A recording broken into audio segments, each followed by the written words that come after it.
at magsasama na tayo. Oo naman, lahat ng ginagawa ko para sa'yo. Simula nga nung teacher ako dito sa ibang bansa, wala na akong ibang inisip kundi yung future mo. Pati future mo sa ating dalawa.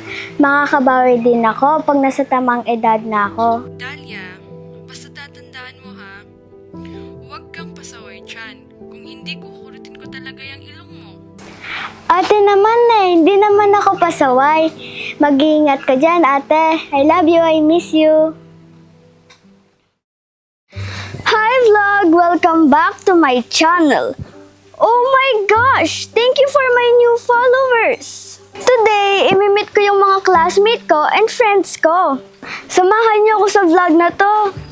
Guys, andito na pala si Elise. Ano ba yung ginagawa mo? Nagvo-vlog. Di ba vlogger ka din? Oo, pero in-stop ko